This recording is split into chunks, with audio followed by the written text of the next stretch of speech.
still have feelings, emotions, and everything like that. They have the right to roam free, live their life, and not be murdered for food. Absolutely. So I'm just asking people if they can share their thoughts on animal abuse. So what's your views on animal abuse? I don't think it's fair to abuse an animal. They should be treated like how we are treated. I feel like abusing animals is the same as abusing humans. Animals We're are animals as well, aren't we? Exactly, we're mammals, so it's the same. And what do you think of animal abusers? I think I they're mean, horrible. I find them disgusting and they should be put in juvenile, or if they're younger, or they should be having a life sentence. Because if they're going to harm an animal, what can they do to us humans? Right. Because animals should be treated equally as us. Yeah, I What think do they're you think? horrible people. Yeah. And what animals do you think can be abused, or what animals shouldn't be abused? I think all animals shouldn't be abused, especially animals in zoos, because sometimes they're treated like they're, like, obviously animals, yeah, but worse, because they get abused, they get beaten, circus animals especially as well, and sometimes house pets, like cats, dogs, hamsters, things like that. Yeah? Yeah. Animals should have the right to roam free. I agree with her. So animals should be having the right to be free and to live in a happy life. Because to be honest, they say, oh, animals are harmful. No animal is harmful unless you abuse them as a person. Like they would say, for instance, the XL bullies, they want to get banned of them just because some of them are bad. What happened is that's the owner who abused them, and that's what they turned out to be like. I don't think any animal is violent on its own. Yeah, I agree. And my last question, I'm not trying to trick you out here. What do you think about the animals who get tortured and killed for meals, for meat and dairy and Well, eggs? I'm vegetarian, so Yeah. I don't think it's right either. I know they're livestock and everything, but it doesn't matter. They still have feelings, emotions, and everything like that. They have the right to roam free, live their life, and not be murdered for food. Absolutely. What do you think as well? I mean, I eat meat, but obviously I don't think it's fair that they're killed for that purpose. But they do taste good. Right. Can I ask you this next question? Do you think animal abuse is justified if it gives us pleasure? So say for taste pleasure, it tastes good. Do you think that's No. justified? No, I don't think it's justified for any animals to be dead. What about yourself? No, I don't think it is right. Like I said, it's abusing animals is the same as abusing humans. Because we're animals ourselves. You know, animals might see us as animals as well. So yeah, it's not right. You say you're a vegetarian. Have you considered going vegan? Do you know the practices I've in the dairy considered industry? it, yeah. I have considered it, yeah. See, even if we're not consuming the meat, the animals in the dairy industry and the egg industry, they ultimately still get slaughtered and exploited. Yeah. So even if we're not consuming the meat, they still get killed in the same ways. Yeah. Do you know about like the practices in the dairy industry? No, I don't. So there's a documentary called Cowspiracy which goes into it, but basically they're forcibly impregnated, which is like a nice way of saying rape. Yeah. They get raped, and then after the 9 months when the calf gets born, the calf gets taken away from them. The mother will never see that calf again. And then it will get milked and go through the same process until it's around 5 years old. Then it will get killed for meat. That's awful. If the calf is a boy, it will get killed instantly, or get sold for veal. Do you know what veal is? No. Yeah, Basically, ain't that like those in like Spain you have those people who wave the flags and then you have to fight the bull versus the.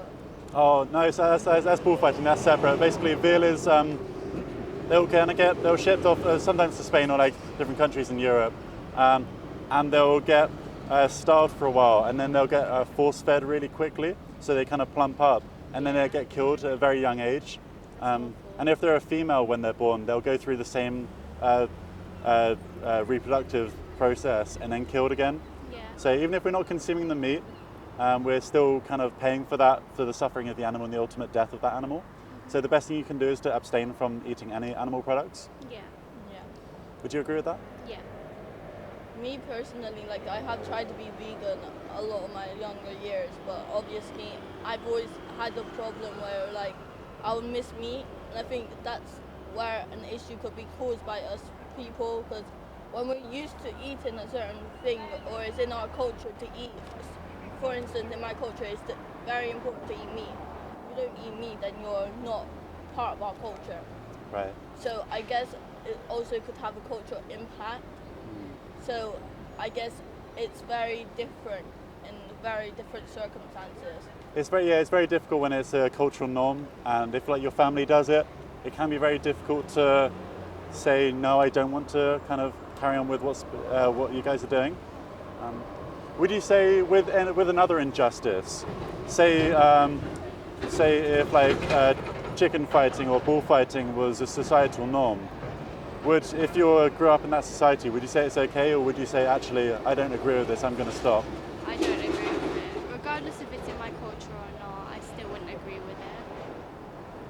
Because making animals fight each other for money is just, it's wrong.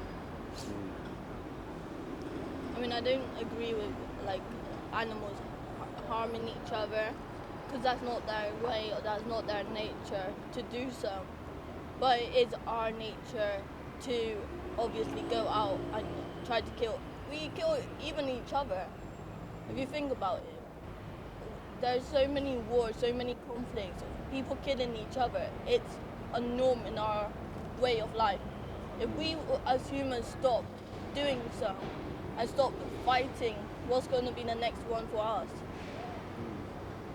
Well, I think it's a thing about kind of changing cultural norms. Yeah. So with, say, like, you know, you could say like sexism or racism, that was a cultural norm, and then as a society, although, you know, there's still racism and sexism, but as a society we've kind of said that's not okay, and we speak out against that. Yeah. But would you say that we shouldn't wait until society says that's not okay for us individually to say that's not okay? Yeah, we should do it individually, because once everybody starts doing it, then things will change. If we wait, then nothing's going to change. Exactly. It takes like a mass of individuals to kind of say that, Exactly. and then kind of change the collective thoughts on it. Yeah, but if we start doing it individually, people will start to join. And once they start to join, it will be a big group of people that can fight against, you know, what they think is wrong. That's when things will start to change. Yeah, absolutely. We kind of need that. Like, it's power in numbers, isn't it? And like once we kind of speak up in a big number, then eventually kind of culture will catch up.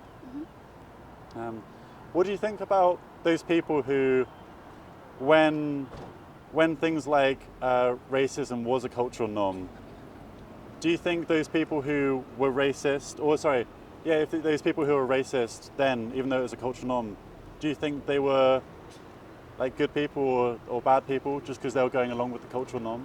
I think it depends on the individual as a person. Like, even if they would have been racist just to fit in, I guess like it's not right. Obviously it's not right, but maybe there are good people underneath, and they just don't want to feel excluded, if you get what I mean. Yeah, absolutely. It's a very powerful force, isn't it, when like a big group of people are doing something. It's very difficult to go kind of say, like, speak out and be like, no, I don't want to carry on with that, isn't it? Yeah. But say with the animals, if they had a voice, do you think they'd want us to speak out against the cultural norm? Yeah. I think if they had the voice, they'd probably fight out for themselves as well, not just, you know, ask us to fight for them. Yeah, I agree with her. Yeah. Would you agree then we should kind of take it upon ourselves to kind of make that statement, no matter how difficult it is? Those moments where we can, we should kind of say that we feel differently and kind of make those actions and like kind of speak for the animals in a way? Yeah, because the animals don't have a voice, so they can't actually express how they feel. So yeah, I think we should. Would you like try kind of reducing your meat consumption and eventually eliminating it? Because like for those animals, that's their entire life. Yeah, I agree with you, obviously, but me personally, like I was a vegan, like I've said, but obviously when you're around meat a lot and and you know that's what you're used to, sometimes it's harder. It's easier to break back into it, than out of it completely. Yeah, it's a habit thing, isn't it? So once you kind of, it takes a lot of effort to change those habits, but it can be very easy to kind of slip back into old habits. Yeah. But I think when we slip back into those, we kind of have to like remind ourselves why we did it in the first place. Do you remember why you first turned vegan? What was the reasonings for that? So I first turned vegan, obviously, because I didn't think it was fair. Like, I'm a huge animal lover, like, but obviously that was something what powered me. I was just like, well, if we stop killing animals and we saw animals like we see ourselves, because I don't like this. You see the wars happening all over the place. Right. And genocide, like, I think in a way, genocide is also happening to animals. Absolutely. It doesn't matter what species. Like, genocide is the mass killing of innocents. Exactly. So if I think of that in my personality, like, I stopped myself because of that. But I accidentally slipped back into it, and now I'm finding it hard to break out of it again. Well, as you've done it once, you can do it again. And I think almost it might be easier to do it a second time because you know that you have done it before. So like kind of go back to those vegan habits, because it is just changing what you're buying. And again, it can be very difficult if you've got like family members or friends that are eating meat and maybe you feel pressured to. But once you say no, you don't want to consume it, I think it becomes easier the next time and the next time. Yeah. Yeah, I agree. So would you like think about changing to a vegan lifestyle again and like, changing those habits? Yeah. I mean, I would think of doing it soon, but like, but then for me at the moment it's still difficult. It's kind of like a 50-50 debate with myself about it. If that makes sense. Because you have all this culture to define something, and for me, I kind of like, I go with the stereotypes of my own culture a lot of the time. So I think that's where I struggle the most. As you were saying before, like just because something's a cultural norm, that doesn't necessarily mean it's the right thing to do. Yeah. Do you agree with that? So like individually, we kind of have to take it upon ourselves to act how what we feel like is right and wrong, and to try and act in whatever we feel would be right for those animals, because ultimately they don't have that voice, so we have to be the voice for them. And it's where we put our money and what we put on our plate which determines ultimately how we are treating those animals. Yeah, I agree. Could I give you a piece of information here? If I give one to both of you, basically there's two links there. The top one goes to a website with 3 weeks worth of meal prep. So they give you ideas of any meals to make, and they give you a one-to-one mentor which you can ask like nutritional questions of, or kind of any questions you have if you ask them. And the other link goes to a YouTube video which is about 20 minutes long, and he explains better than I can why you should go vegan, like the health implications, the impacts on the animals, and also the impacts on the environment. I really recommend watching that video. And yeah, thank you for the conversation. I really appreciate it. No worries. What are your names? I'm Tiger Lily. Tiger Lily. Karima. What, sorry? Karima. Rima. Nice to meet you guys. My name's Amber. Thank you for the conversation. I'll just grab that bag. Enjoy the rest of your day as well. Thank you. Bye-bye.